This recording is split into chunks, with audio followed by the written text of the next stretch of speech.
Simple सा question है। Second excitation मतलब 1 से 3, 1 से 3 में जाने के लिए कितनी एनर्जी चाहिए वो गिवन है। बोले तो एनर्जी डिफरेंस गिवन है। एनर्जी डिफरेंस का फॉर्मूला पुट करो और जेड की वैल्यू कैलकुलेट करो। नेक्स्ट क्वेश्चन ट्राई करें। The potential energy of an electron, question लिखो। The potential energy of an electron present in a orbit, the potential energy of an electron present in a orbit, present in a orbit in hydrogen atom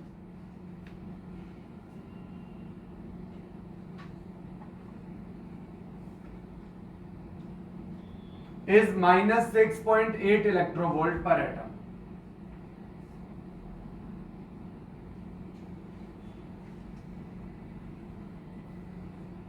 Is minus 6.8 electrovolt per atom.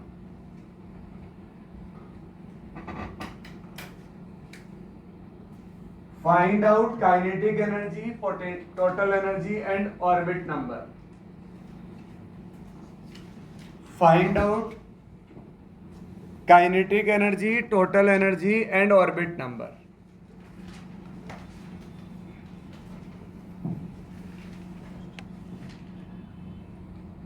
आप सामने ध्यान दें और समझें।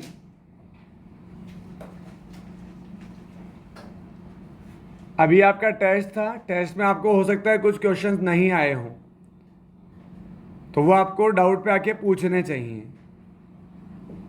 एक एक question की fight होगी ना, तभी जाकर सिलेक्शन होता है। अभी यहाँ नीट का एग्जाम कैंसिल हुआ था पहले वाला, थर्ड में वाला, और फिर अभी वापस हुआ। तो थर्ड में वाले में जिनका सिलेक्शन हो रहा था अभी भी उन्हीं का सिलेक्शन हुआ है। मुश्किल से कोई एक आध दो बच्चा ऐसा होगा कि जो पहले बाउंड्री लाइन पे रह रहा होगा और अब उसका हो गया होगा। बाकी 90% तो एज इट इज सेम ही है। इसका मतलब सिलेक्शन तो उसी का होगा ना जिसको आता होगा, चाहे कितने एग्जाम करवा लो। ठीक है ना। चलो, अब बेटा जो पोटेंशियल एनर्जी होती है ये टोटल एनर्जी की डबल होती है। तो पोटेंशियल कितना है? Minus 6.8 electronvolt, 2 into total energy. तो टोटल एनर्जी कितनी आ जाएगी? माइनस का 3.4 इलेक्ट्रोवोल्ट। ठीक है, किसमें? हाइड्रोजन एटम में। आपको पता नहीं कि माइनस का 3.4 किसकी एनर्जी होती है? फर्स्ट ऑर्बिट की माइनस 13.6 और सेकेंड ऑर्बिट की माइनस 3.4। ये जो एनर्जी होती है ये हाइड्रोजन के सेकेंड ऑर्बिट की एनर्जी होती है। ठीक है। अगर आपको फिर भी ऐसे कोई क्वेश्चन आ जाए तो क्या करना है? टोटल एनर्जी का फॉर्मूला पुट कर लो। Minus 13.6 Z square upon n square electronvolt. ये टोटल एनर्जी आ गई minus 13.6 electronvolt, minus 3.4 electronvolt, 13.6। Hydrogen के लिए जेड 1 होता है, एन ही तो कैलकुलेट करना है, इलेक्ट्रोवोल्ट। यहां से एन की वैल्यू आ जाएगी, एन स्क्वायर आ जाएगा 4, एन आ जाएगा 2। और अगर ये भी कैलकुलेट करना पड़ा, इसका मतलब अपन पढ़ नहीं रहे। ये सेकेंड ऑर्बिट की एनर्जी होती है, मतलब होती है। अच्छा, अब काइनेटिक एनर्जी क्या होती है? अरे क्या होती है काइनेटिक एनर्जी? टोटल एनर्जी का नेगेटिव। ये माइनस 3.4 पुट करोगे, उसका माइनस क्या आ जाएगा? प्लस। नोट कर ले बेटा।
हो गया। एक क्वेश्चन लिखें और घर से सॉल्व करके लाएंगे। If the value of energy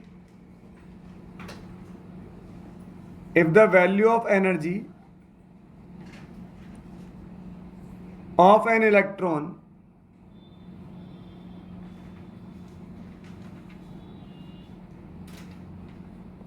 value of, ठीक है ऐसा लिख लें जैसा लिखा है,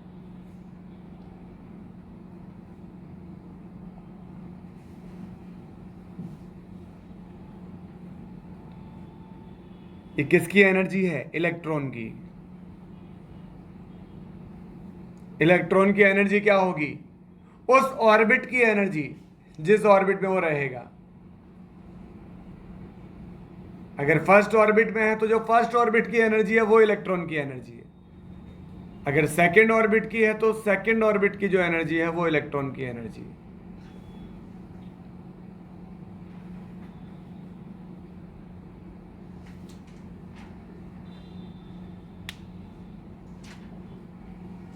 हाँ भाई ख्वाहिश, एनर्जी का फॉर्मूला बोल कोई सा भी।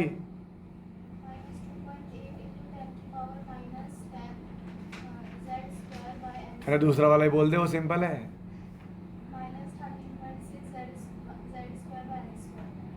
आगे आगे इलेक्ट्रोवोल्ट पर atom -13.6 Z² upon n² electronvolt पर एटम। और वो दूसरा वाला है -2.18 इंटू 10⁻⁻18। 2 के आगे भी वही डिजिट आता है जो 10 की पावर में आता है। 2.18 इंटू 10⁻⁻18 जूल पर एटम। अब यहां जो एनर्जी दे रखी है वो पर एटम की दे रखी है क्या?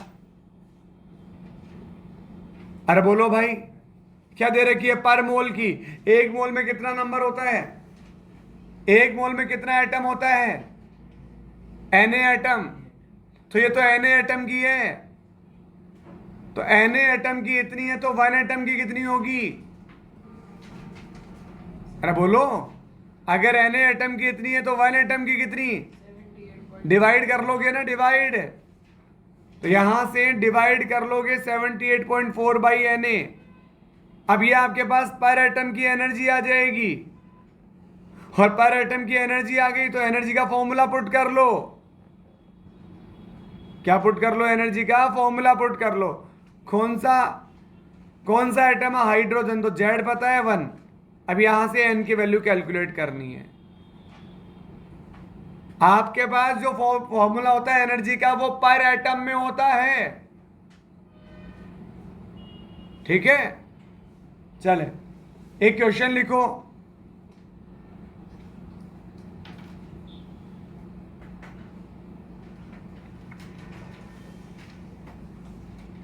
In which of the following transition maximum energy will absorb? In which of the following transition maximum energy will absorb?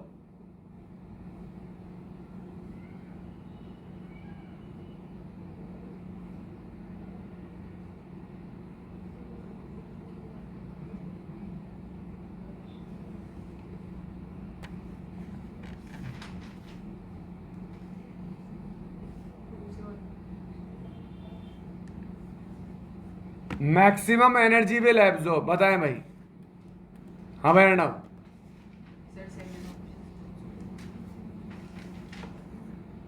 Second में एब्जॉर्ब होगी कि रिलीज होगी? टॉप टू बॉटम है कि बॉटम से टॉप है? मतलब ऊपर से नीचे कि नीचे से ऊपर? तो ऊपर से नीचे तो रिलीज होती है और नीचे से ऊपर एब्जॉर्ब होती है, तो ये गलत है, ये हो नहीं सकता, क्योंकि वहां भी इलेक्ट्रॉन टॉप टू बॉटम आ रहा है। तो या तो हो सकता है ये या हो सकता है ये। आंसर आएगा इसका थर्ड। जितना नीचे से जाए या जितना नीचे आए, लोअर ऑर्बिट जितना लो होगा उतनी ज्यादा एनर्जी रिलीज या एब्जॉर्ब होगी। और अगर लोअर ऑर्बिट सेम होगा तब क्या देखेंगे, जितना हाई से आएगा या जितना हाई में जाएगा। ठीक है, आंसर आ जाएगा थर्ड। हो गया नोट।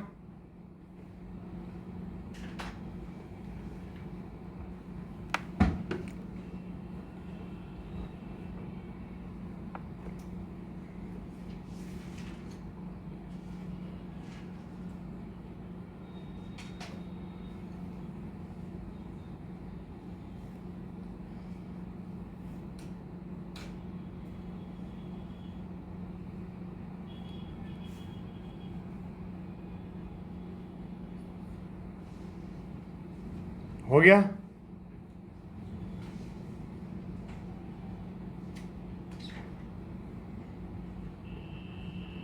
अब नेक्स्ट पॉइंट समझते हैं।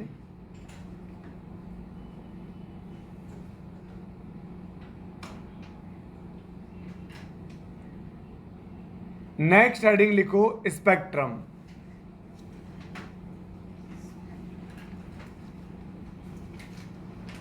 नेक्स्ट हेडिंग लिखें स्पेक्ट्रम।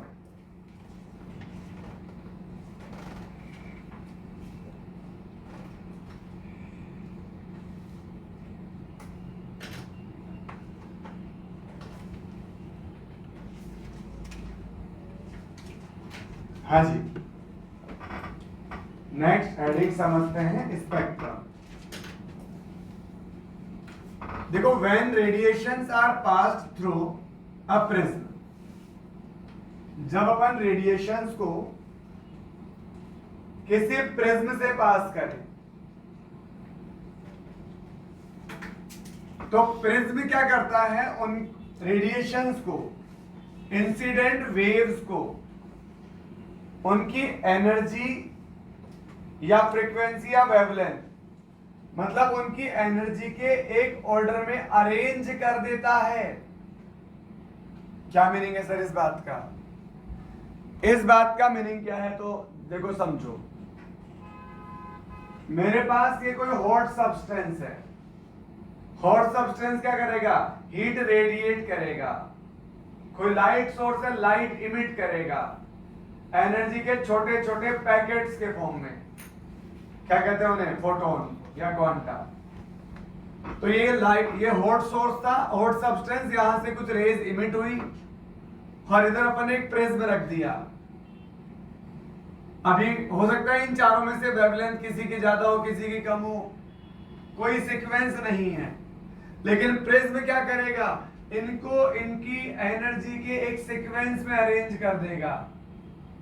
जिसकी एनर्जी ज्यादा वो सबसे ऊपर, जिसकी कम हो उसके नीचे, फिर और नीचे, फिर और नीचे, इस तरह से एक पर्टिकुलर एनर्जी के ऑर्डर में अरेंज कर देगा। आगे अपन ने रख रखी है एक फोटोग्राफिक प्लेट। फोटोग्राफिक प्लेट, उस पे कोई फ्लोरोसेंट मटेरियल लगा होता है, फ्लोरोसेंट, जिंक सल्फाइड या कैडमियम सल्फाइड। अपन ने वहां देखा होगा कैथोड रेज के अंदर, इलेक्ट्रोड के पीछे लगाते हैं अपन वो। तो ये रेस जब इससे टकराएगी फोटोग्राफिक प्लेट से, तो क्या प्रोड्यूस होगी, लाइट प्रोड्यूस होगी। अब जहां लाइट प्रोड्यूस हुई वहां तो लाइट है, और जहां कोलिजन नहीं हुआ वहां लाइट प्रोड्यूस नहीं होगी। और एब्सेंस ऑफ लाइट क्या होता है, डार्कनेस। लाइट का एब्सेंस ही क्या होता है, डार्कनेस। तो अपने को क्या मिलेगा, यहां पर एक पैटर्न नजर आएगा, पैटर्न। यहां डार्क, फिर यहां लाइट को मतलब व्हाइट लाइन बोल देते हैं, black line, white line, black white, black white, black white, black. इस तरह से एक पैटर्न नजर आएगा, black white, black white, black white का। जहां कोलिजन वहां व्हाइट लाइन, जहां कोलिजन नहीं है वहां डार्क लाइन यानी ब्लैक लाइन। तो इस तरह ये एक पैटर्न नजर आता है। अब अपन पढ़ते हैं, when radiation are passed through a prism, the pattern obtained on the screen। जब रेडिएशन को प्रिज्म से पास करते हैं तो वो जो स्क्रीन थी फोटोग्राफिक प्लेट, वहां एक पैटर्न नजर आता है, उसी पैटर्न को बोला जाता है स्पेक्ट्रम। क्या बोलते हैं उसे, स्पेक्ट्रम। ठीक है। अब ये जो लाइंस होती है ना, ये जो लाइंस है, मतलब ये जो इमिटेड फोटॉन्स हैं इन्हें बोलते हैं स्पेक्ट्रल लाइंस। क्या बोलते हैं? स्पेक्ट्रल। स्पेक्ट्रम अपन पढ़ रहे हैं स्पेक्ट्रम, इस पैटर्न को तो बोलते हैं स्पेक्ट्रम। और ये जो इमिटेड फोटॉन्स हैं इन्हें बोलते हैं स्पेक्ट्रल। मतलब ये लाइन बनाएगी, जब ये फोटोन यहां टकराएगा तो एक व्हाइट लाइन बनेगी, जब ये फोटोन यहां आके कोलिजन करेगा तो यहां व्हाइट लाइन बनेगी, व्हाइट लाइन। अब मुझे एक बात बताओ, अगर इन चारों की एनर्जी सेम होती तो ये चारों फोटोग्राफिक प्लेट पे एक ही जगह कोलिजन करते कि चार अलग अलग जगह कोलिजन करते? अगर चारों की एनर्जी सेम होती तो एक ही जगह कोलिजन होता। इसका मतलब आपको केवल एक ही स्पेक्ट्रल लाइन मिलती यहां पर। ये तो फोटोन है, टकराने के बाद यहां जो लाइन मिलेगी अपन को उसे बोलते हैं स्पेक्ट्रल लाइन। तो कितनी स्पेक्ट्रल लाइंस मिलेगी? जितने डिफरेंट एनर्जी के फोटोन होंगे। डिफरेंट एनर्जी के फोटोन डिफरेंट जगह कोलिजन करेंगे, डिफरेंट जगह कोलिजन से डिफरेंट लाइंस मिलेंगी। तो स्पेक्ट्रल लाइंस होती है किसके equal? Photons of different energy, photons of different energy.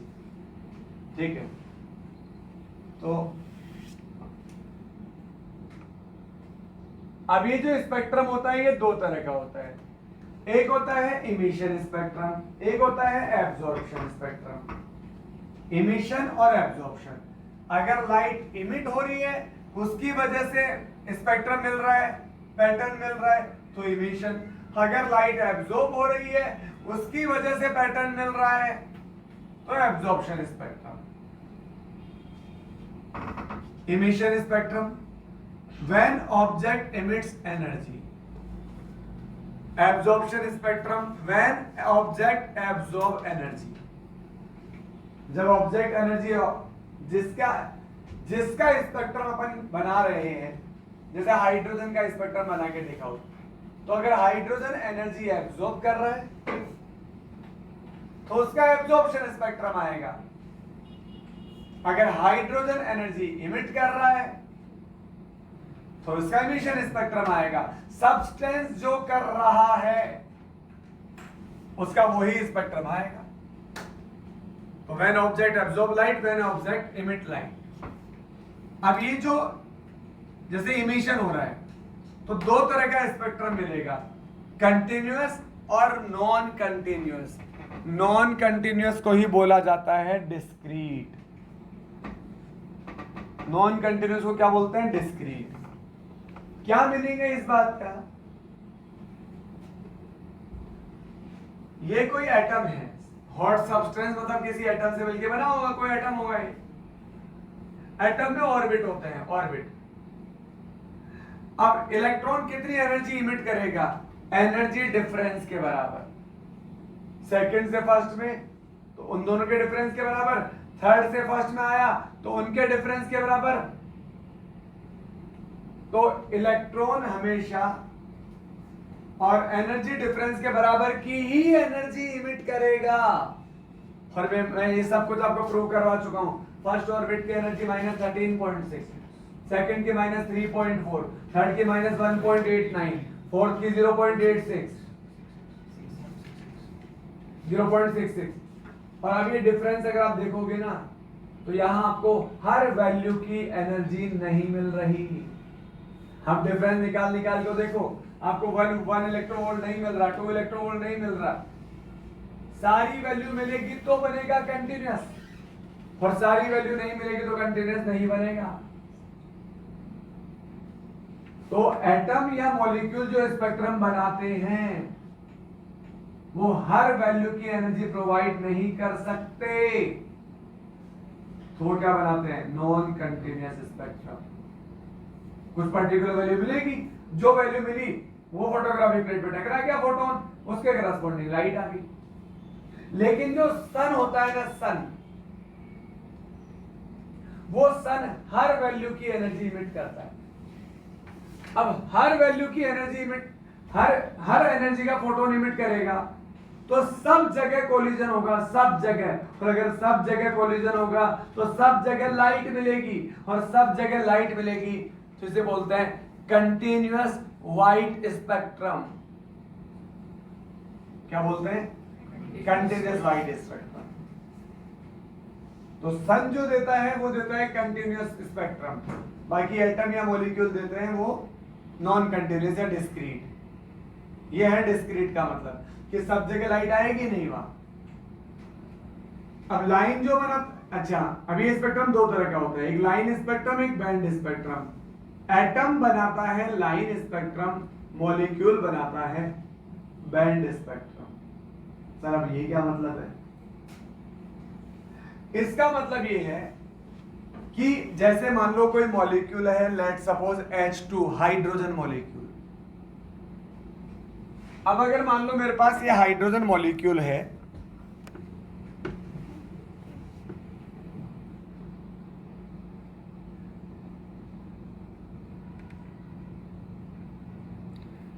और ये दोनों मिलके एक बॉन्ड बना रहे हैं H और H, बन गया मॉलिक्यूल। अब ये जो दोनों के दोनों एटम हैं, ये जिन्होंने मिलके मॉलिक्यूल बनाया है, तो अब यहां पर बहुत सारे फोटोन ऐसे भी हो सकते हैं जिनकी सेम एनर्जी हो। जैसे पहले हाइड्रोजन का कोई इलेक्ट्रॉन थर्ड ऑर्बिट से सेकंड ऑर्बिट में आया, तो दूसरे हाइड्रोजन का भी कोई इलेक्ट्रॉन थर्ड ऑर्बिट से सेकंड ऑर्बिट में आ सकता है। तो बेटा थर्ड ऑर्बिट से सेकंड ऑर्बिट का एनर्जी गैप तो हाइड्रोजन का फिक्स है ना, तो वो ये वाला एटम भी निकाल सकता है और ये वाला एटम भी निकाल सकता है। तो मॉलिक्यूल में सेम एनर्जी के कई फोटोन मिल सकते हैं। जैसे अपन एक बात समझते, मेरी बात सुनो।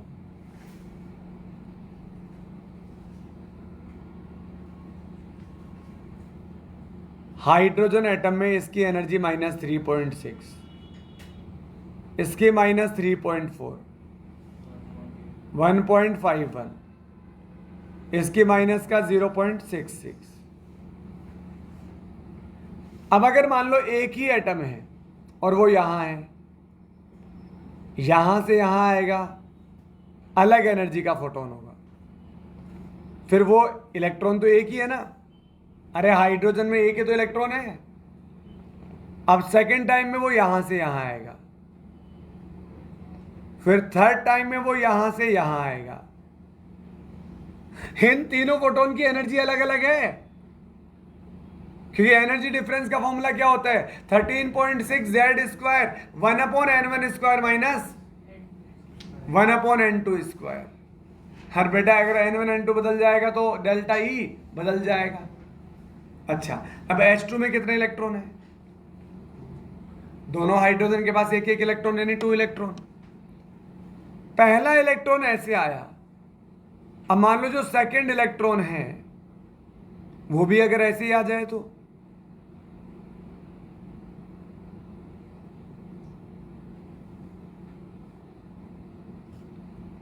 आपको सेम एनर्जी का एक ही फोटोन मिलेगा कि सेम एनर्जी के ज्यादा फोटोन मिलेंगे? अरे ज्यादा मिलेंगे ना। इन दोनों की एनर्जी सेम है कि नहीं है? n1 n2 सेम है तो सेम एनर्जी, इन दोनों की एनर्जी भी सेम है, इन दोनों की एनर्जी भी सेम है, तो मॉलिक्यूल में सेम एनर्जी के फोटोन ज्यादा मिल सकते हैं। सर उससे क्या होगा? ये आपने फोटोग्राफिक प्लेट बना रखी थी, अब सेम एनर्जी का फोटोन पहली बार टकराया, फिर दूसरी बार टकराया, तो वहां पर वो जो लाइन थी, एक फोटोन अगर एक ही बार टकराएगा तो केवल लाइन बनेगी, लेकिन अगर सेम एनर्जी के फोटोन बार बार उसी जगह टकराएंगे तो वो लाइन थोड़ी गहरी हो जाएगी, डार्क हो जाएगी, और डार्क लाइन को ही बोलते हैं बैंड। ये रहा, ये तो हो गया एक लाइन।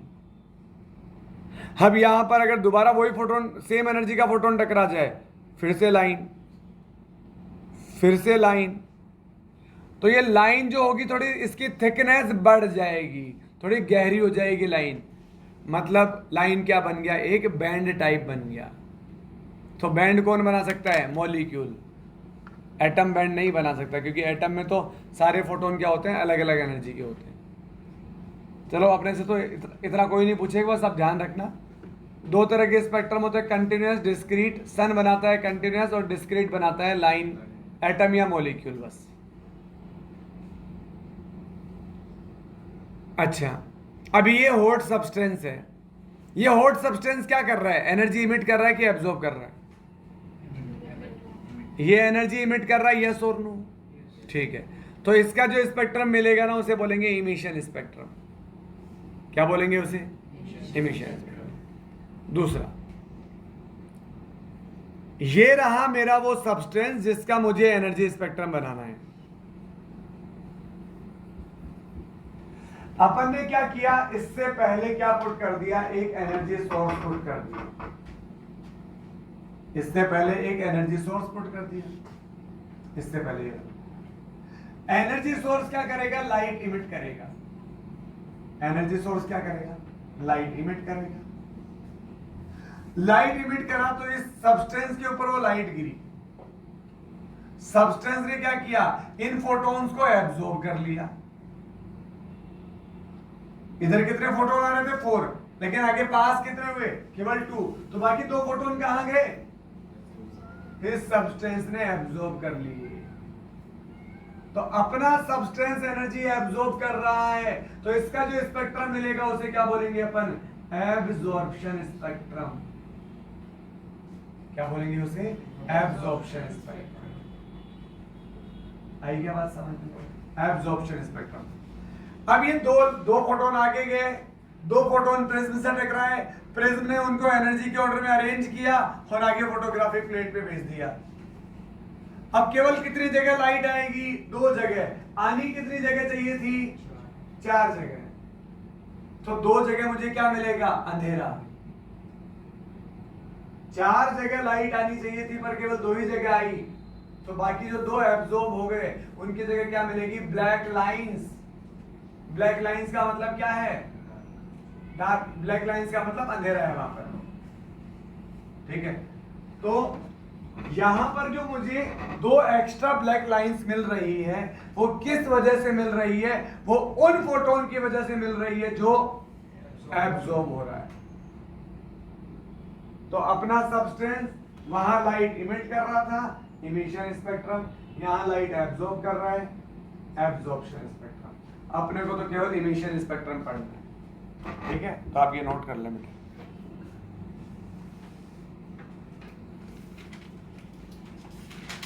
लिखें।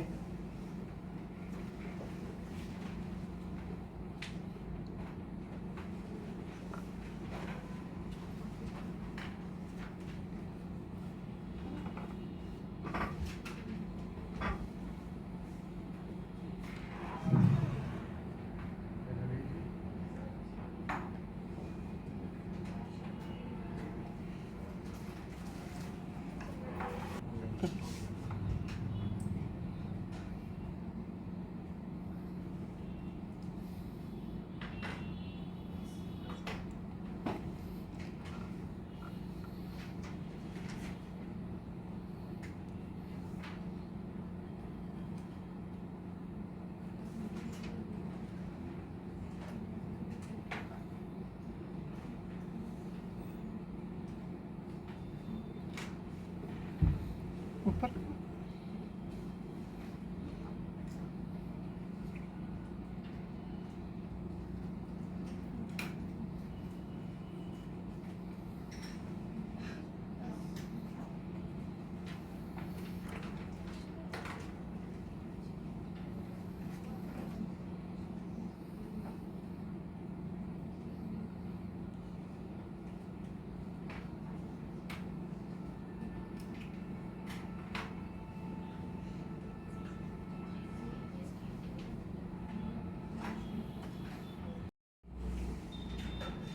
तो हेडिंग नोट करिए आपने, line spectrum of hydrogen atom, emission spectrum.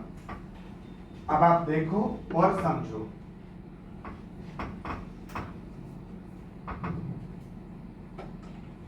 जैसे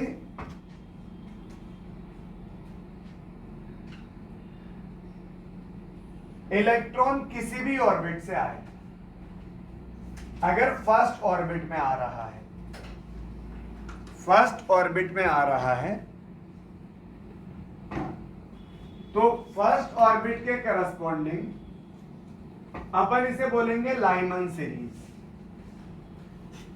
अगर इलेक्ट्रॉन किसी भी हायर ऑर्बिट से आए, देखो इमिशन स्पेक्ट्रम पढ़ रहे हैं तो हायर से ही आएगा, ऊपर से नीचे आएगा तभी तो एनर्जी इमिट होगी ना भाई। तो कहीं से भी आए, अगर फर्स्ट ऑर्बिट में आ रहा है तो लाइमन सीरीज, कहीं से भी आए अगर सेकंड में आ रहा है तो बामर सीरीज, किसी भी हायर ऑर्बिट से आए अगर थर्ड में आ रहा है तो पार्शियल सीरीज, किसी भी हायर ऑर्बिट से आए अगर फोर्थ में आ रहा है तो Brackett series. Lyman, बामर, partial, bracket, फुंड और हम्फ्रे। लाइमन, बामर, पार्शियल, ब्रैकेट, फुंड और हम्फ्रे। पी साइलेंट है उसमें, ठीक है। इसे फंड सीरीज बोलते हैं या फंड सीरीज बोलते हैं।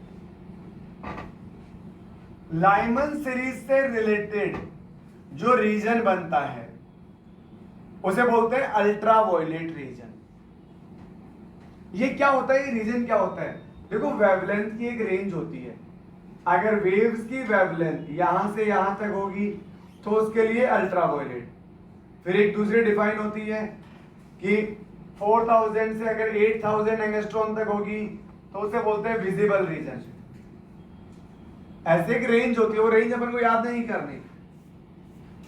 तो कहीं से भी आए फर्स्ट में तो लाइमन, लाइमन बनाएगा यूवी रीजन। कहीं से भी आए सेकंड में तो सेकंड मतलब बामर, बामर बनाएगा विजिबल रीजन। वही लाइंस आपको, वही कलर आपको नजर आएगा, वही वेव आपको नजर आएगी जिसकी वेवलेंथ विजिबल रीजन में लाई करेगी। याद है विबग्योर? विबग्योर सारा विजिबल रीजन में ही होता है, तभी केवल वही नजर आता है, वरना एक्सरे बॉडी के आर पार हो जाती है पर दिखते नहीं है। टावर से रेडियो वेव्स आ रही होती है पर दिखते नहीं है। टावर से ठीक है अपना एफएम चलता है पर वो वेव्स जो आ रही है वो दिखते नहीं है, रेडियो वेव्स बोलते हैं उन्हें। माइक्रोवेव में खाना गर्म होता है पर वो दिखती नहीं है, वेव्स नहीं दिखते ना, क्योंकि वो विजिबल रीजन के बाहर होती है कहीं, ठीक है। अल्ट्रावायलेट, विजिबल, और ऊपर वाली सारी किसमें आती है? इंफ्रारेड रीजन में। ऊपर वाली सारी किसमें आती है? इंफ्रारेड में।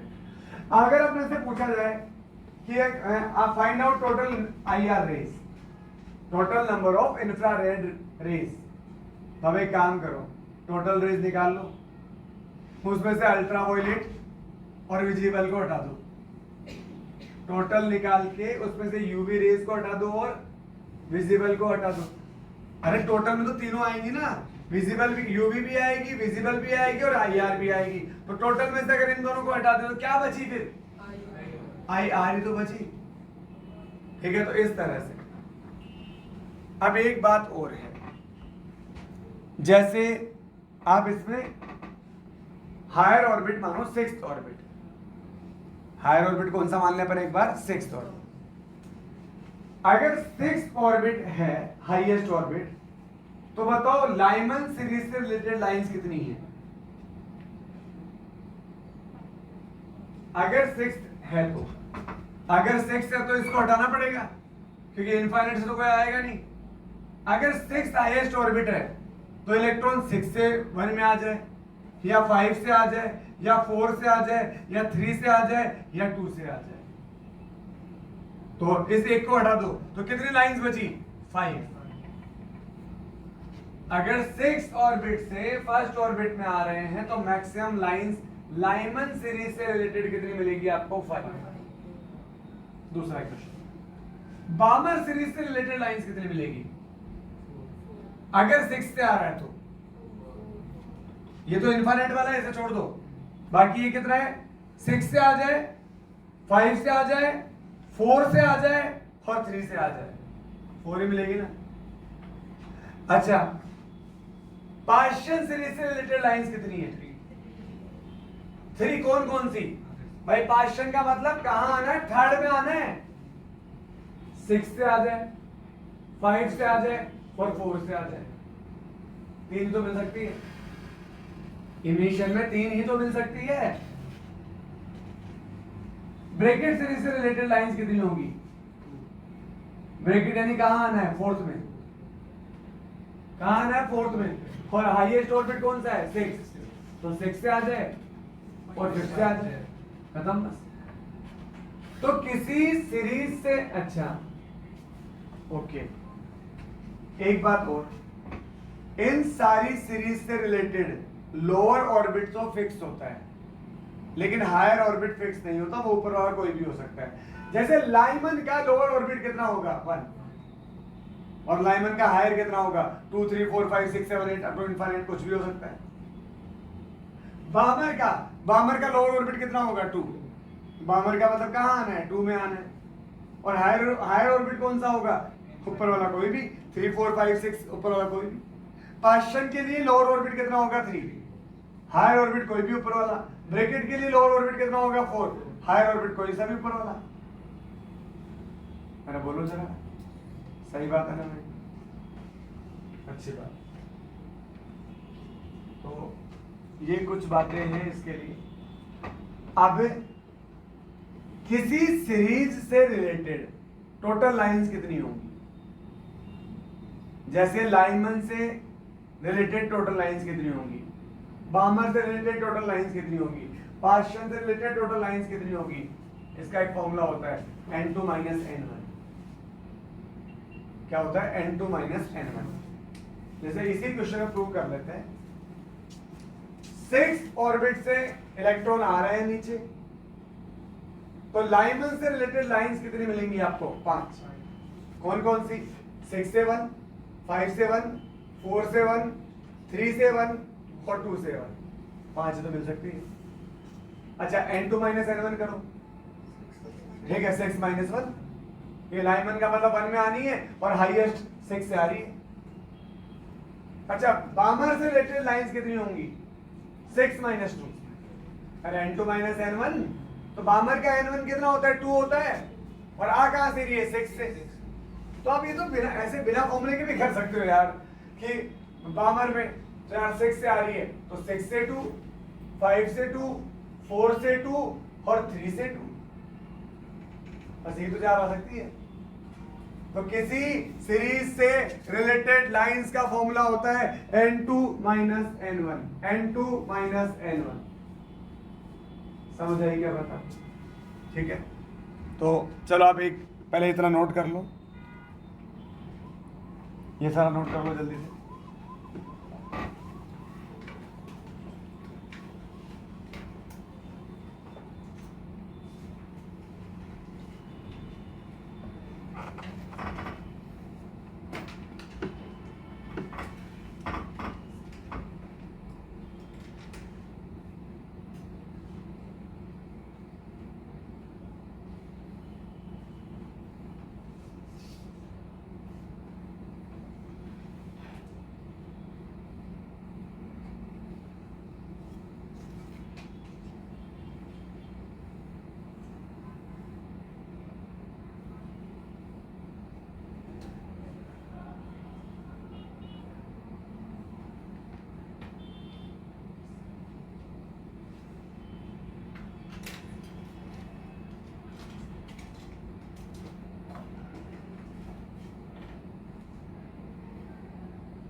हो गया क्या?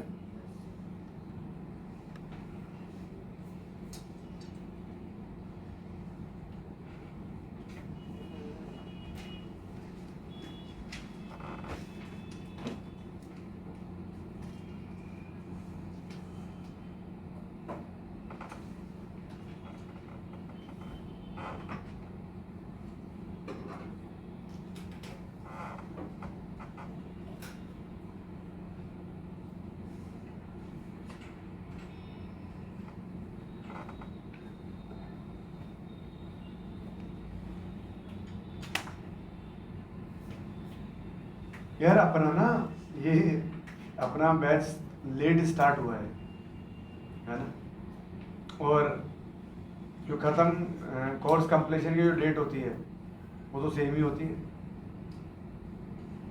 तो कहीं ना कहीं तो अपन को थोड़ा सा फास्ट मूव करना ही पड़ेगा किसी न किसी तरीके से। चलो देखते हैं क्या कर सकते हैं। हो गया इतना? अब एक बात समझते हैं, एनर्जी जब इलेक्ट्रॉन हायर ऑर्बिट से लोअर ऑर्बिट में आएगा, नहीं हुआ क्या? कर लो।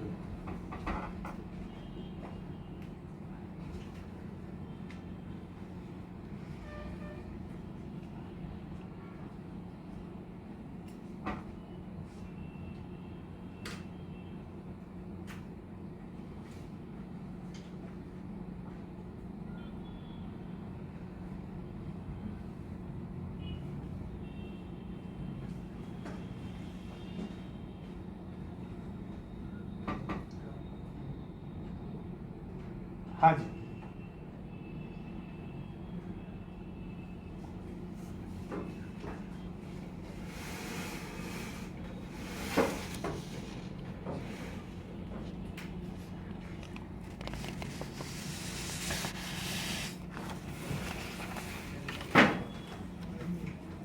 अब सुनो बेटा,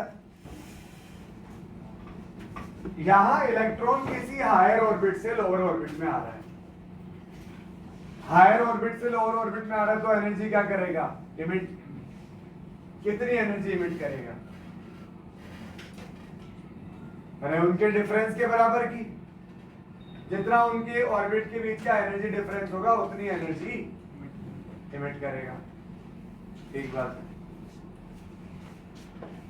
तो अब एक बात समझो, जो इमिटेड एनर्जी होती है वो किसके इक्वल होती है? एच न्यू के इक्वल, और एच न्यू या फिर एच सी बाई लैम्डा के इक्वल। अगर मैक्सिमम एनर्जी रिलीज हो रही है, इसका मतलब उसके करस्पॉन्डिंग फ्रीक्वेंसी भी क्या होगी, और उसके करस्पॉन्डिंग वेवलेंथ क्या होगी? मिनिमम। तो अगर एनर्जी मैक्सिमम बोले या फ्रीक्वेंसी मैक्सिमम बोले या लैम्डा मिनिमम बोले, एक ही बात है क्या? ठीक है। मिनिमम एनर्जी बोले, मिनिमम फ्रीक्वेंसी बोले या मैक्सिमम वेवलेंथ बोले, एक ही बात है क्या? अरे बोलो ना भाई, जो ऑर्डर एनर्जी का होगा वही तो फ्रीक्वेंसी का होगा, और उसका रिवर्स किसका होगा? वेवलेंथ का। चलो अब एक दो बातें और है।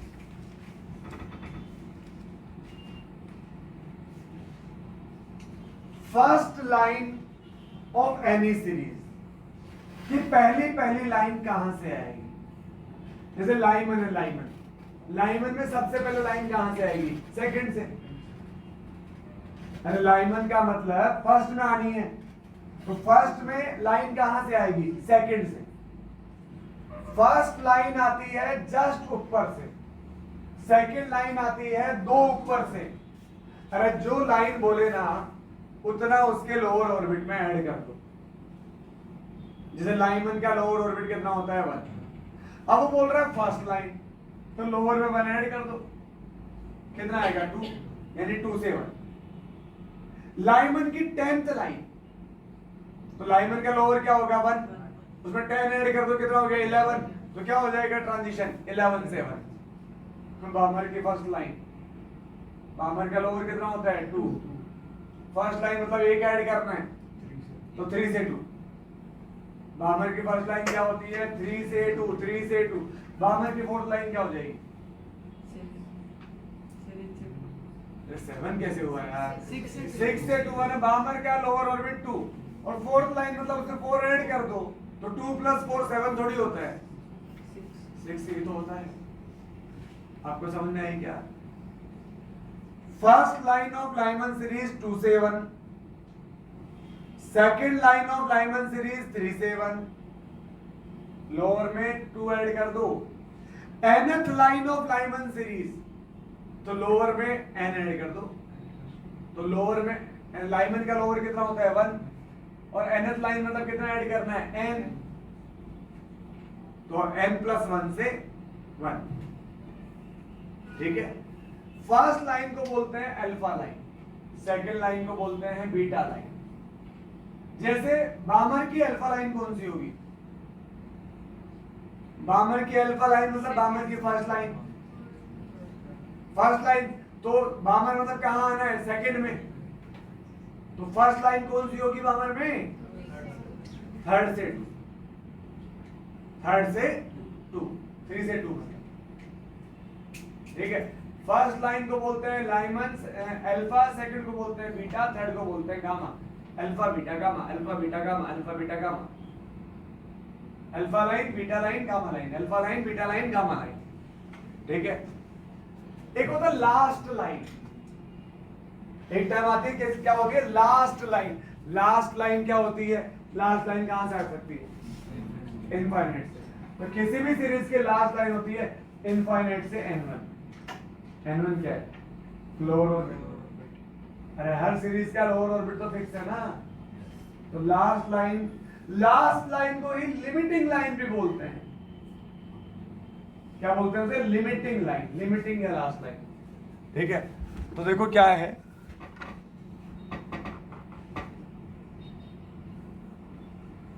nth line of any series, तो कहां आना है? n1 में, और जो लाइन है वो ऐड कर दो। तो nth लाइन मतलब कितना ऐड करना है? n, तो n1 में कितना ऐड कर दो? n, तो कहां से आ रहा है? n1 + n से n1, n1 + n से n1। लिमिटिंग या last line of any series infinite से n1, ये लिमिटिंग या लास्ट लाइन होती है। ठीक है। किसी भी सीरीज में मैक्सिमम एनर्जी कब रिलीज होगी? जब इलेक्ट्रॉन कहां से आए? मैक्सिमम एनर्जी, जैसे लाइमन में मैक्सिमम कब रिलीज होगी एनर्जी? जब 2 से आए, 3 से आए, 4 से आए, इनफाइनाइट से आए। लाइमन में देखो मैं कितनी बार आपको समझा चुका हूं एक ही बात, सबसे पहले चेक करो लोअर ऑर्बिट। लेकिन जब आप सबको लाइमन में ही बुला रहे हो तो उसका लोअर ऑर्बिट तो फिक्स ही है ना। जब लाइमन सीरीज का मतलब कहीं से भी आए लेकिन कहां आए? 1 में, तो लोअर ऑर्बिट तो फिक्स है ना। अगर लोअर ऑर्बिट फिक्स है तो फिर मैक्सिमम एनर्जी कब रिलीज होगी? जब कहां से आए? हाईएस्ट से। अगर लोअर ऑर्बिट फिक्स होता तो फिर क्या देखते हैं कि हायर ऑर्बिट जितना हाई हो, पहले 2 से 1 में आए कि 3 से 1 में आए, ज्यादा एनर्जी रिलीज कब होगी? जब 3 से 1 में आए। पहले देखना है लोअर ऑर्बिट जितना लो होगा। अगर लोअर ऑर्बिट सेम है तो फिर देखना है हायर ऑर्बिट जितना हाई होगा। तो लाइमन में maximum energy in any series, किसी भी सीरीज में मैक्सिमम एनर्जी कब रिलीज होगी? जब कहां से आए? इनफाइनाइट से, और कहां है? उसके n1 में। और मैक्सिमम एनर्जी मतलब मिनिमम वेवलेंथ, तो यहां लैम्डा क्या हो जाएगा? मिनिमम। किसी भी सीरीज की मिनिमम एनर्जी कब रिलीज होगी? मिनिमम एनर्जी कब रिलीज होगी? जब कहां से आए? जस्ट ऊपर से कि इनफाइनाइट से? जस्ट ऊपर से। तो जैसे किसी भी सीरीज में आ रहा है मतलब n1 में आ रहा है, और कहां से आए? n1 + 1 से। अरे जस्ट ऊपर कौन सा होता है? +1 ही तो होता है। तो n1 + 1 से कहां आए? n1 में। तो ये क्या आ जाएगी? मैक्सिमम मिनिमम एनर्जी, और मिनिमम एनर्जी मतलब maximum lambda. Maximum value. Lyman के लिए n1 पता है, n2 पता है, बामर के लिए n1 पता है, n2 पता है, सबके लिए n1 n2 तो पता ही है अपन को, n1 फिक्स है उनका, तो आप ये नोट कर लें बेटा।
लिमिटिंग लाइन या लास्ट लाइन एक ही बात है।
तुम सबके पास मोबाइल तो है क्या? अगर कभी कोई क्वेश्चन वोश्चन सेंड करना हो, कोई है क्या इसके जो जिसका मोबाइल ना हो? घर पे होगा ना मोबाइल तो किसी के पास, हाँ तो उनसे ले सकते हैं ना। नहीं देते हैं? क्या कह रहे हो? हाँ तो सुबह ले दे सकते हो।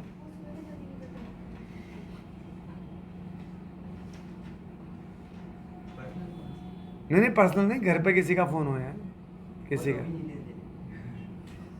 हाँ तो तुमने कांड कर रखे हैं ऐसे ऐसे।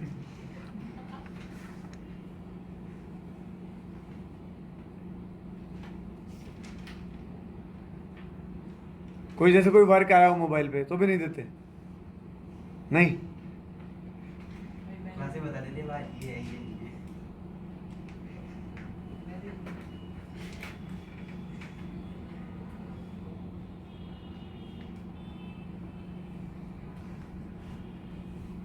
इन दो के अलावा किसी के प्रॉब्लम है कि? ठीक।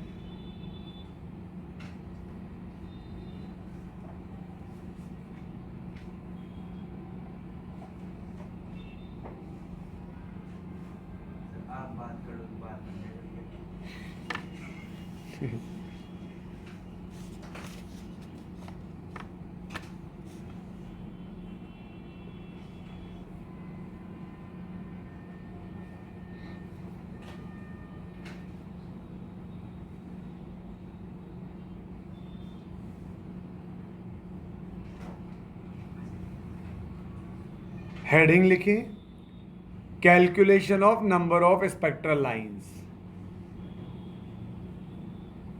कैलकुलेशन ऑफ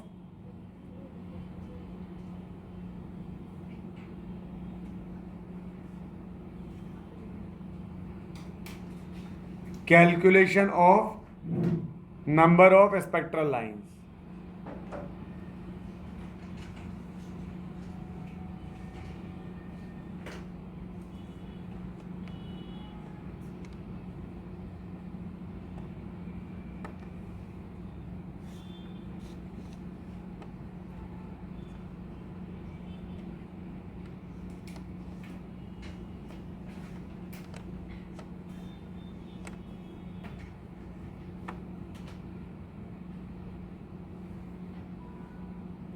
बस ये हेडिंग लिख के रुक जाना, calculation of number of spectral lines, इतनी हेडिंग लिख के रुक जाना, पहले अपन समझेंगे आगे।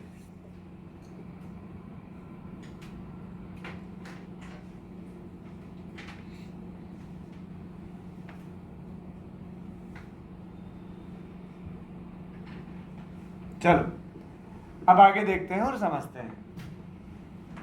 स्पेक्ट्रल लाइंस का मतलब होता है फोटॉन्स ऑफ डिफरेंट एनर्जी, क्योंकि सेम एनर्जी के फोटोन तो एक ही जगह कोलिजन करेंगे।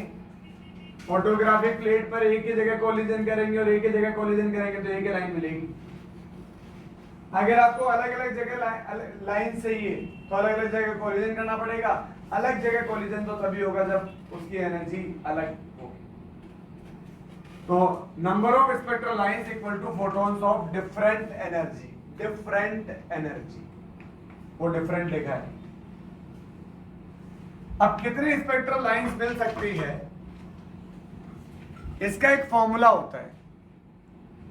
जैसे किसी सीरीज से रिलेटेड लाइंस क्या होती है, n2 माइनस n1। अरे अभी तो बात की थी शुरू में थोड़ी देर पहले, लाइमन से related lines n2 minus n1, बामर से n2 माइनस n1। अब अगर टोटल लाइंस बतानी हो कि Lyman plus बामर plus bracket plus fold सबकी लाइंस मिला के बताओ, तो उसका फॉर्मूला होता है n2 minus n1, n2 minus n1 plus 1 upon 2, n2 minus n1, n2 minus n1 plus 1 upon 2, ये इसका फॉर्मूला होता है। ठीक है। अब इसमें एक केस हो सकता है कि जो लोअर ऑर्बिट है वो फर्स्ट हो जाए, n1 को तो 1 बोल दें और हायर ऑर्बिट को n बोल दें। तो यहां पुट कर लो, हायर ऑर्बिट क्या बोल दिया n, ये क्या फर्स्ट लोअर को क्या बोल दिया 1, तो n माइनस 1 ये आया, n माइनस 1 प्लस 1, तो ये तो कैंसिल आउट हो जाएगा, बचेगा क्या n, तो n माइनस 1 अपॉन 2।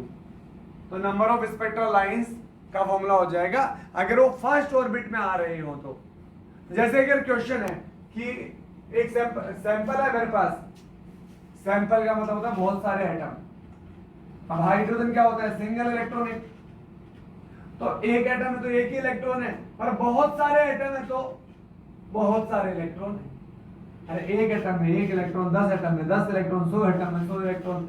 सैंपल का मतलब होता है बहुत सारे एटम। जब बहुत सारे एटम होंगे तो बहुत सारे इलेक्ट्रॉन भी होंगे।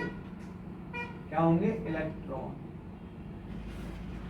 अगर क्वेश्चन में आए कि पहले सारे इलेक्ट्रॉन 10th ऑर्बिट में थे, अब वो जंप कर रहे हैं 4th ऑर्बिट तक, बताओ टोटल लाइंस कितनी बनेगी। तो अब इसमें लोअर ऑर्बिट 1 तो नहीं है ना, तो फिर तो बड़ा वाला फॉर्मूला यूज करना पड़ेगा, n2 minus n1 plus 1 upon n2 minus n1, n2 minus n1 plus 1 upon 2। लेकिन बोले कि पहले सारे ऑर्बिट इलेक्ट्रॉन 10th ऑर्बिट में थे और वो ग्राउंड स्टेट तक आ रहे हैं, यानी फर्स्ट ऑर्बिट तक आ रहे हैं। अब तो लोअर ऑर्बिट 1 हो गया ना, तो लगाओ दूसरा वाला फॉर्मूला, n माइनस 1 अपॉन 2। अभी आपने कहा था कि मतलब n से ऊपर ये ना आप लाइन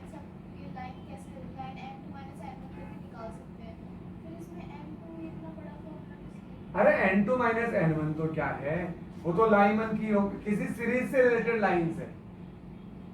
जैसे जैसे 6 ऑर्बिट से आ रहे हैं इलेक्ट्रॉन नीचे की तरफ, ठीक है, एक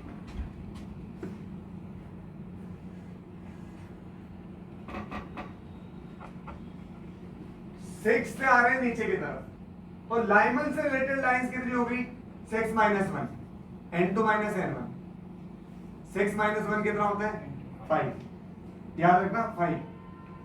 बाउंडर से रिलेटेड लाइंस कितनी होगी, n2 माइनस n1। 6 माइनस 2 कितना आ गई, 4, 5 प्लस 4। पार्शियल से रिलेटेड लाइंस कितनी है, n2 माइनस n1। 6 माइनस 3 कितनी आ गई, 3। ब्रैकेट से रिलेटेड लाइंस कितनी है, n2 माइनस n1। 6 माइनस 4 कितनी आ गई, 2। और फुट से रिलेटेड लाइंस कितनी है, n2 माइनस n1 यानी 1,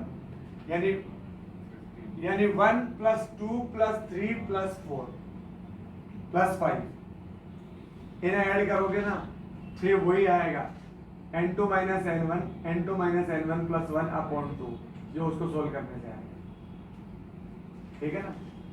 n2 माइनस n1 तो किसी एक सीरीज से रिलेटेड है, और अगर टोटल ऐड करना हो तो या तो सबके लिए n2 minus n1, n2 minus n1, n2 minus n1, n2 minus n1 apply करो और फिर सबको लास्ट में ऐड करो, या डायरेक्ट भी कर सकते हो बड़ा फॉर्मूला यूज करके, n माइनस 1 अपॉन 2, ठीक है। मैं दोबारा प्रूव कर दूंगा इस सारी बात को, अभी अपन देखते हैं आगे।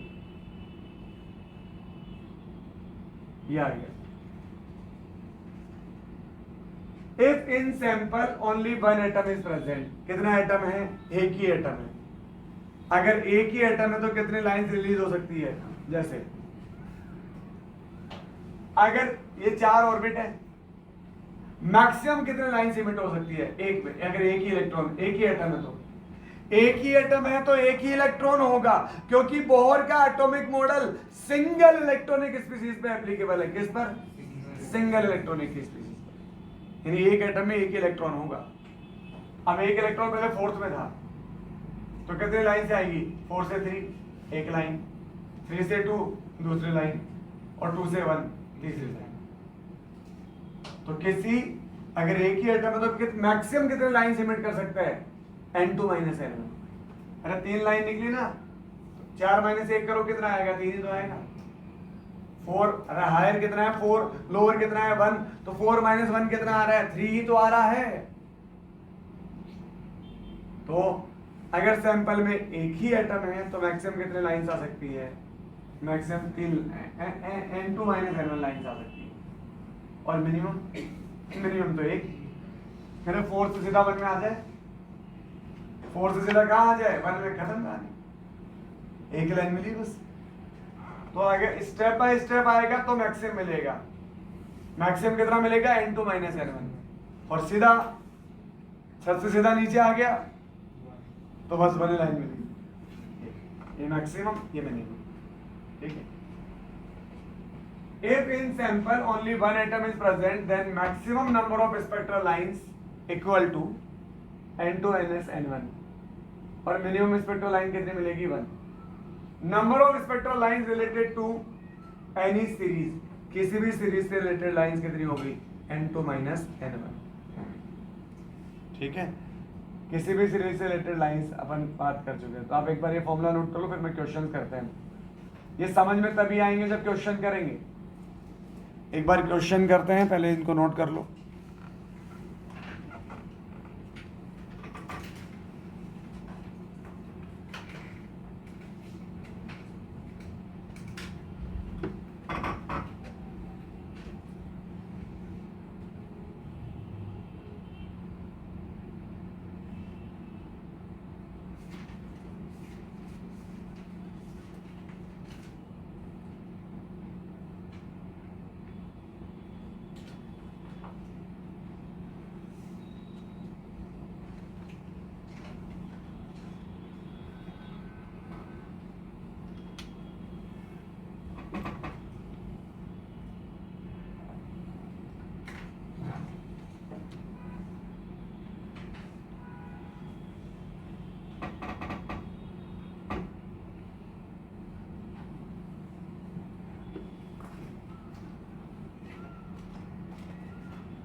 हो गया?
अरे नोट हो गया?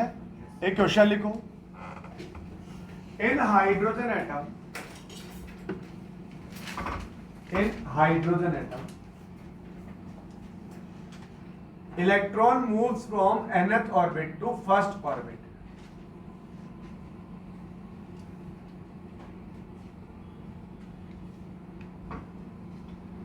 Electron moves from nth orbit to first orbit.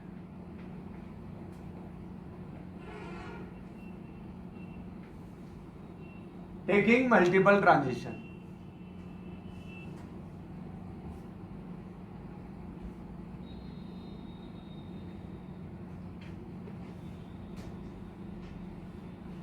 Taking multiple transition. If the number of lines observed in the spectrum are 15, find value of n.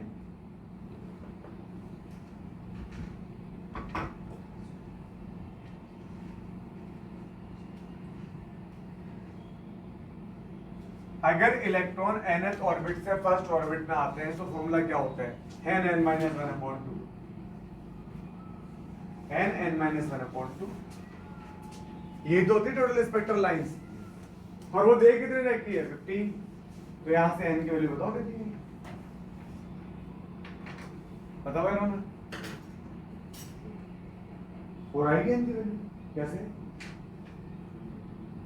अरे तुम्हें कैसी बातें कर रहा है? n की वैल्यू 4 रखना, 4 × 4 - 1/2 क्या 15 आ रहा है? 6 तो फिर भी समझ में आ रहा है मेरे। n की वैल्यू 6 पुट करके देख लो ना, नहीं आ रहा कि 15? अरे भाई 6 × 6 - 1 बोले तो 5, 6 5 जा 30, 30/2 15। लेकिन एक इसका तरीका तो अलग है ना सोल्व करने का। सोल्व तो क्वाड्रेटिक करनी पड़ेगी, इसमें क्वाड्रेटिक इक्वेशन बनेगी ना। कैसे बनेगी? ये 2 उधर चला जाएगा,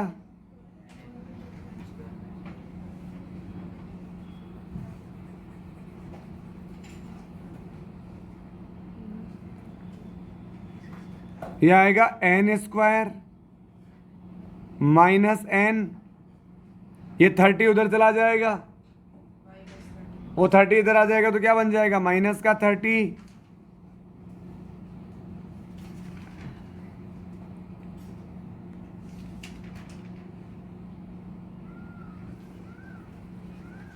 इज इक्वल टू 0। अब इसका फैक्टर बनाना पड़ेगा, n square minus 6n plus 5n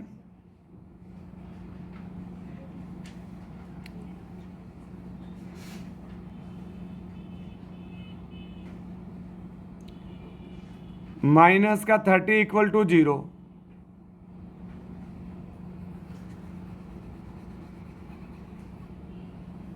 करो, सोल्व करो फटाफट। n की वैल्यू आ जाएगी 6 और -5, तो -5 तो हो नहीं सकता, वो तो ऑर्बिट है, तो n की वैल्यू क्या आ जाएगी 6।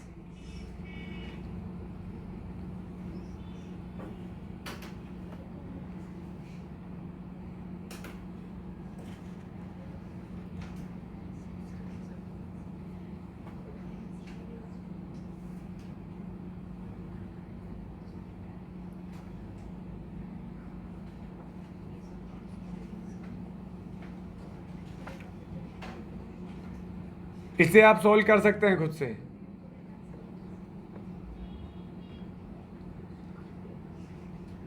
अरे आपका क्या नाम था? ये समझ आ गया आपको फैक्टर कैसे बनाते हैं? ठीक है, नेक्स्ट क्वेश्चन लिखो। In a sample of hydrogen atom, in a sample of hydrogen atom initially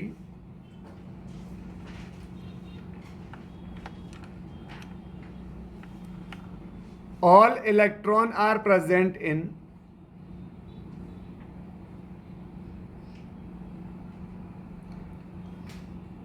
fourth excited state.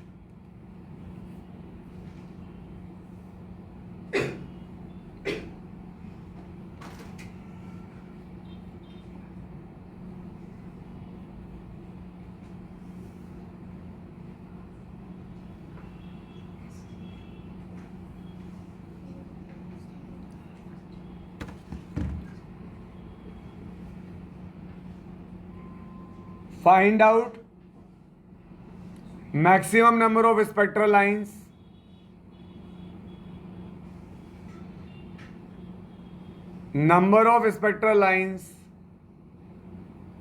related to IR region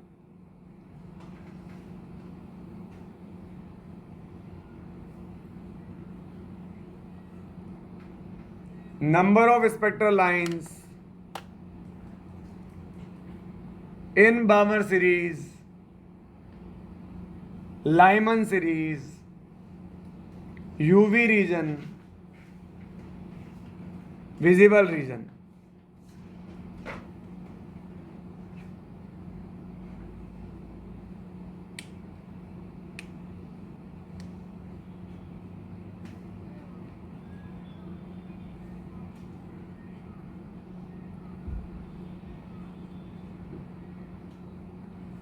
Number of lines in absorption spectrum.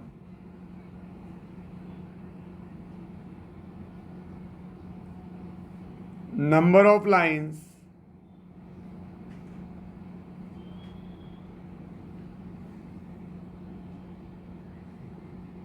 in absorption spectrum.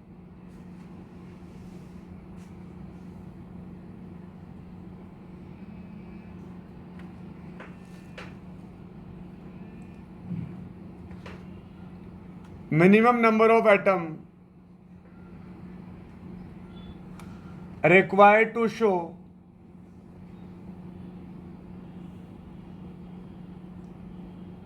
maximum spectral lines. Minimum number of atoms required to show maximum spectral lines.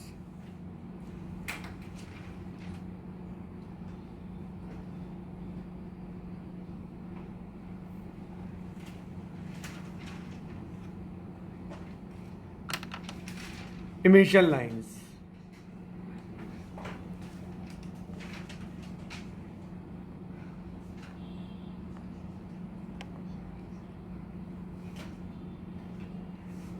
अब अपन पहले समझेंगे, आप एक बार note कर लें।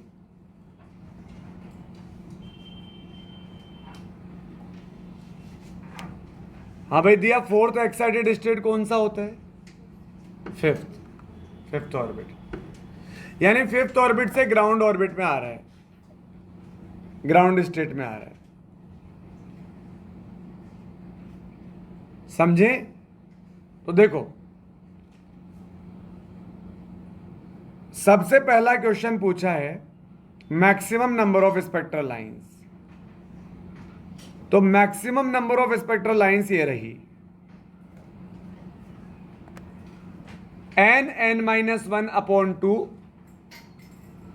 Fourth excited state मतलब fifth orbit, 5(5-1/2), 5 × 4 20, 20/2 कितना आया? 10। अब ये कैसे आएंगी देखो,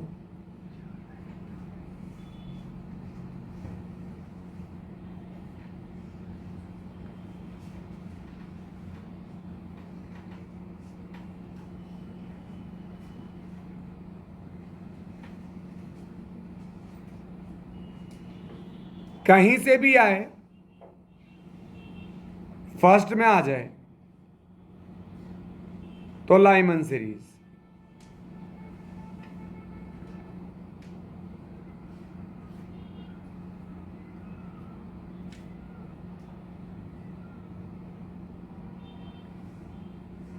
तो लाइमन सीरीज से रिलेटेड लाइंस कितनी हो गई? 4। अरे सही बात है क्या बेटा? अच्छा, किसी सीरीज से रिलेटेड लाइंस क्या होती है? n2 - n1। यहां पर n2 कितना है? अरे हाईएस्ट ऑर्बिट कितना है? 5। और n1 कितना है? 1। n1 1 है लाइमन के लिए, n1 1 किसके लिए है? लाइमन के लिए। तो अपने पास सेकंड क्वेश्चन का आंसर है number of lines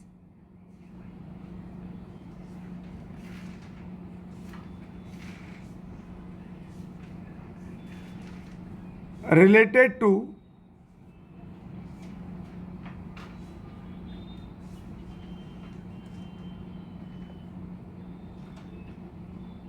Lyman series. अरे लाइमन सीरीज को और क्या बोल सकते हैं? UV reason.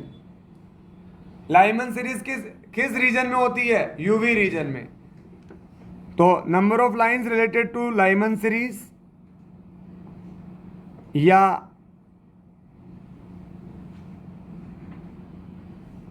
UV reason,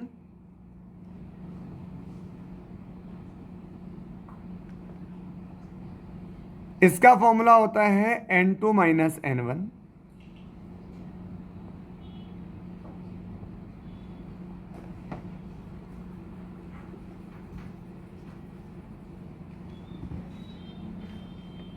n2 - n1 क्या लिखा है?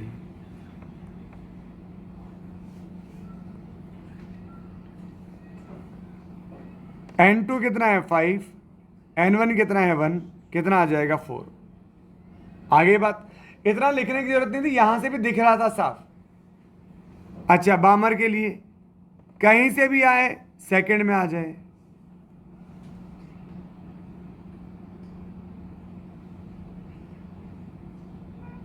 तो बामर की लाइंस कितनी हो गई? बामर की लाइंस हो गई 3। ठीक है,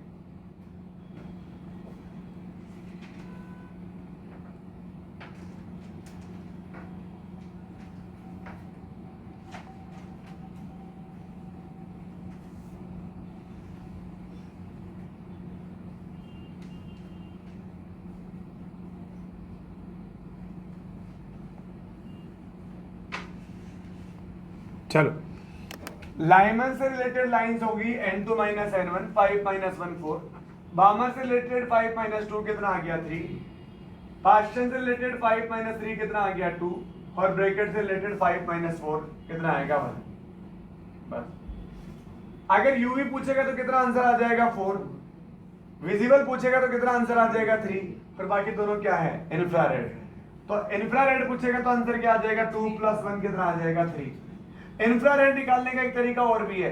टोटल में से आप यूवी को और विजिबल को हटा दो, अरे टोटल में से यूवी को और विजिबल को हटा दो, तो टोटल कितनी थी वहां पर 10, 10 में से इन दोनों को हटा दो तो 10 - 7 कितना आ जाएगा 3। कैसे भी कर लो एक ही बात है, ठीक है। तो कौन कौन से क्वेश्चन का आंसर आ गया, मैक्सिमम लाइंस आ गई, आईआर वाली लाइंस आ गई, बामर वाली, लाइमन वाली, ये सब आ गई। अच्छा एक क्वेश्चन पूछा है fourth, number of lines in absorption spectrum. Absorption का मतलब एनर्जी एब्जॉर्ब करे, अरे क्या करे, एनर्जी एब्जॉर्ब। तो इलेक्ट्रॉन कहां रहेगा, जब ऊपर हायर ऑर्बिट में रहेगा तो एब्जॉर्ब करेगा कि ग्राउंड स्टेट में रहेगा तो एब्जॉर्ब करेगा, अरे बोलो बोलो भाई, लोवेस्ट ऑर्बिट में रहेगा तो एब्जॉर्ब करेगा या हायर में रहेगा तो एब्जॉर्ब करेगा, अरे हायर में रहेगा तो नीचे आएगा ना वो, क्योंकि नीचे आने पर एनर्जी कम होती है। सबसे ज्यादा एनर्जी इनफाइनाइट ऑर्बिट की होती है, टोटल एनर्जी 0, बता चुका हूं मैं, ठीक है। जैसे जैसे ऊपर जाते हैं एनर्जी बढ़ती जाती है, जैसे जैसे नीचे आते हैं एनर्जी कम होती जाती है, टोटल एनर्जी और पोटेंशियल एनर्जी। और एनर्जी और स्टेबिलिटी एक दूसरे के इनवर्सली प्रोपोर्शनल होते हैं। एनर्जी और स्टेबिलिटी क्या होते हैं, इनवर्सली प्रोपोर्शनल। तो नीचे आने पर एनर्जी कम तो स्टेबिलिटी ज्यादा, नीचे आने पर एनर्जी कम तो स्टेबिलिटी ज्यादा, ऊपर जाने पर एनर्जी बढ़ती है तो स्टेबिलिटी कम।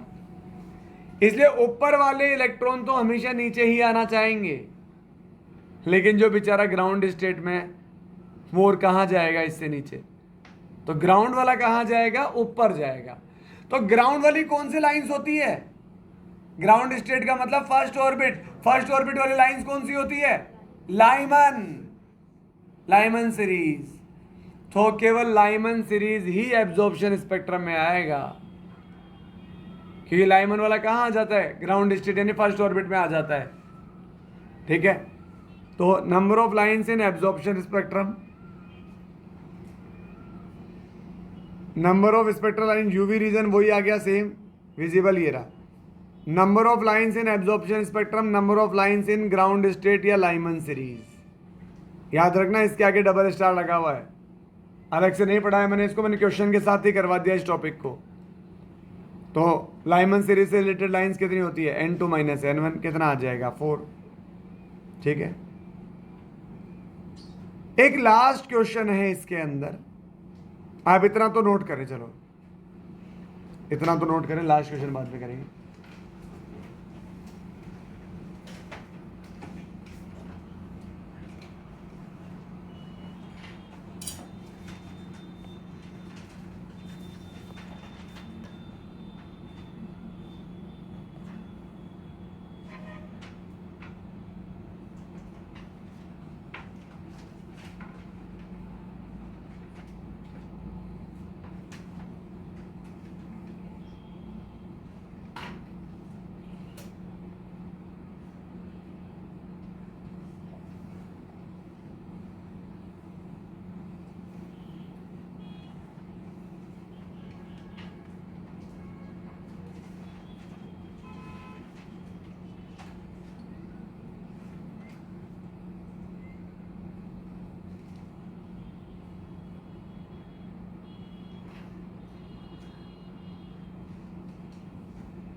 बाकी वाले बना लोगे आप।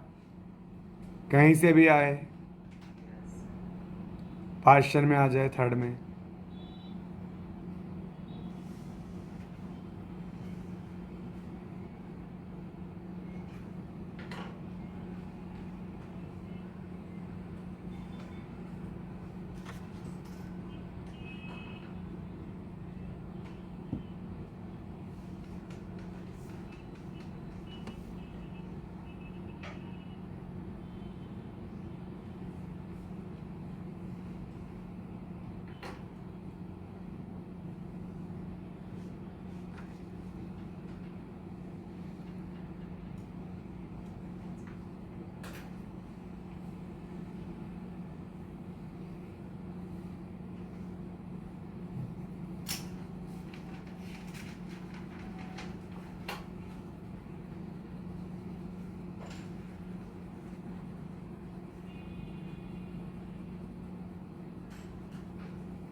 क्या वो हर्षित क्यों नहीं आया आज?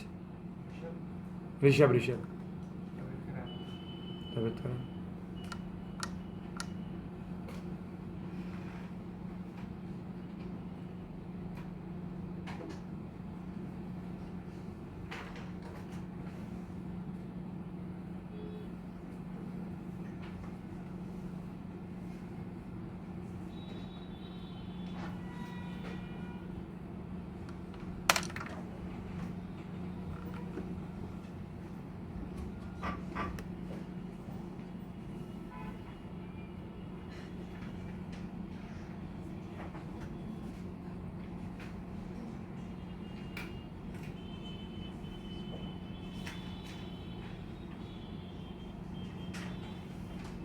आप एक क्वेश्चन ट्राई करना स्पेक्ट्रल लाइन से रिलेटेड।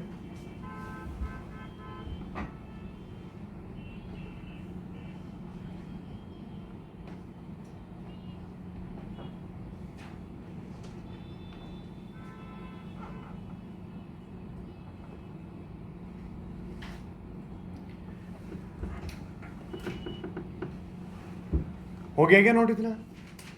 अब सुनो, एक लास्ट क्वेश्चन हो रहा है इसके अंदर कि मैक्सिमम लाइंस गेन करने के लिए मिनिमम एटम कितने चाहिए। तो सुनना, पहला वाला इलेक्ट्रॉन यहां से यहां आ जाए, यहां से यहां आ जाए, यहां से यहां और यहां से यहां।